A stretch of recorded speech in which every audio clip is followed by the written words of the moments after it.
The fighting men of the Joint Task Force Northeast under Operation Hadin Kai moved into the Kashimori axis of Borno State in the early hours of February 2nd, 2026. This was not a routine patrol. This was a targeted strike, built on weeks of intelligence, careful planning, and the growing urgency to deny terrorists any breathing space as the dry season opens movement routes across the Northeast. What followed was a coordinated military operation that saw multiple enclaves of the Islamic State West Africa province, ISWAP, cleared, their logistics disrupted, and deadly improvised explosive devices, IEDs, safely neutralized before they could claim innocent lives. Now, let us look at this clearly. The operation, codenamed Operation Desert Sanity, was carried out by troops of the 21 Special Armoured Brigade, SAB, working closely with local volunteer forces. Their target was a cluster of ISWAP hideouts scattered across the Kashimori area within the wider Guzamala axis, an area known for its thick scrub, sandy terrain, and history of terrorist movement. According to credible security sources, the troops moved in following actionable intelligence that terrorists had recently been using the area as a logistics hub. Arms were reportedly being stored there, flags raised, IEDs planted along possible military and civilian routes. It was the kind of quiet preparation that often precedes something much worse. So, the soldiers moved first. By the time the troops reached the enclaves, something had changed. The terrorists were gone.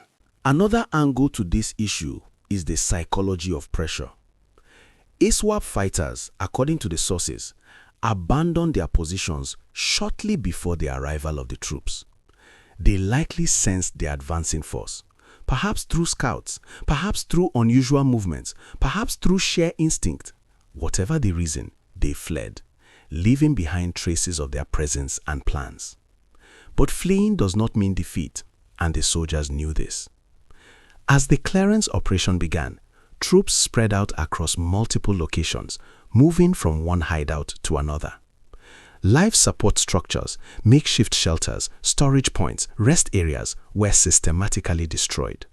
These were the places where fighters slept, ate, planned, and waited. Taking them out sends a message: there is no safe ground anymore. During the sweep, troops recovered 1 motorcycle, 1 tricycle, 5 AK-47 magazines, and 5 ISWAP flags. To the ordinary eye, these may look like small items, but on the battlefield, they tell a deeper story. A motorcycle means mobility.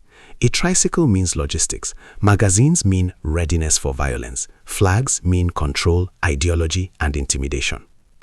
Ask yourself this: how many attacks could have been launched using just those recovered items if the operation had not happened? But the most dangerous discoveries were yet to come.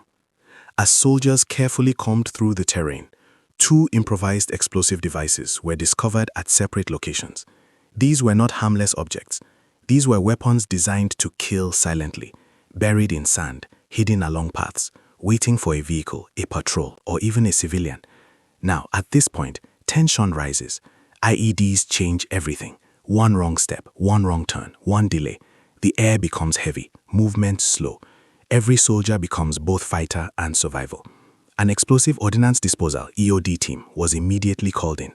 With precision and patience, the team safely detonated the 2 IEDs in place. A third device, unprimed but intact, was carefully recovered. Each of those devices could have ended lives: soldiers, vigilantes, farmers, traders, even children. Neutralizing them was not just a military success, it was a quiet rescue of people who may never know how close danger came. The operation was not easy. The Kashimori terrain is unforgiving. Sandy soil slowed down armored vehicles. Some motorcycles developed mechanical faults mid-operation. Movement became difficult. Every delay increased risk. Yet the troops adapted, adjusted formations, and pushed through. Despite these challenges, the mission objectives were achieved. No casualties were recorded. By the end of the operation, the troops withdrew safely and harbored at Forward Operating Base, FOB, Kawuri. And then came the silence. But in nearby communities, the silence meant something else. Residents who had lived under constant fear of sudden attacks, fear of roadside bombs, fear of night movements, felt a cautious sense of relief. Some had heard distant explosions from the controlled detonations, others noticed unusual military movements. Word spread quickly, as it always does in rural Borno. The soldiers came early, a local source hinted. They didn't disturb civilians, they just did their work. Now, ask yourself, how does it feel to live in a place where safety arrives quietly, without celebration, without cameras, but with real impact? Community leaders, according to sources, welcomed the operation.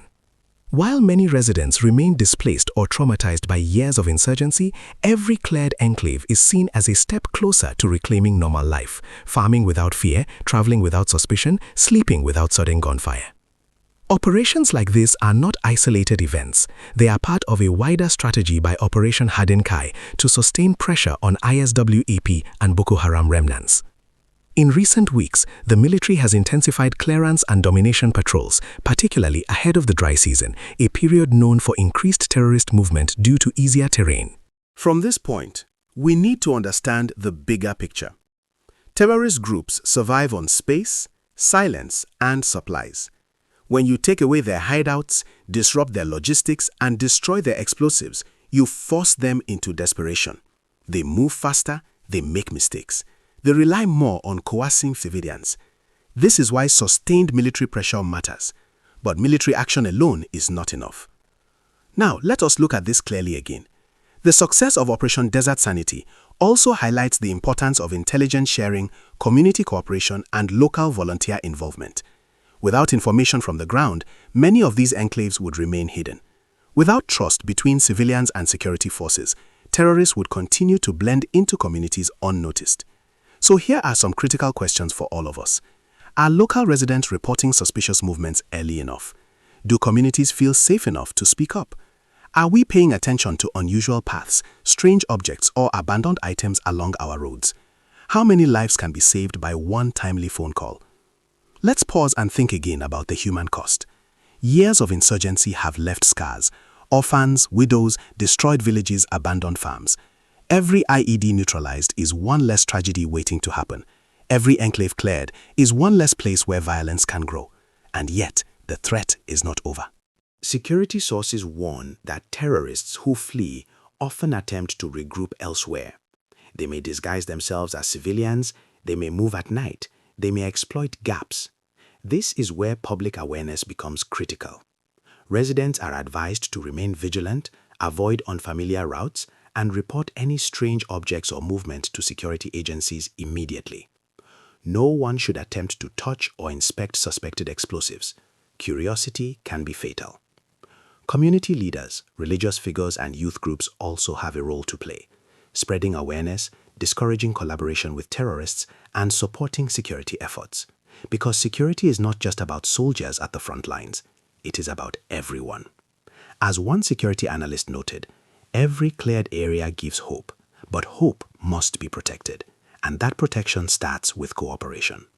In the end, the Kashimori operation is a reminder of quiet bravery, the kind that happens before dawn, far from headlines, in harsh terrain, under real danger. It is also a reminder that peace is built step by step, patrol by patrol, trust by trust. So the next time you hear of an operation like this, ask yourself, what can I do in my own community to support safety? Because in this fight, awareness saves lives, cooperation shortens conflict, and silence, dangerous silence, helps only the enemy. This story continues.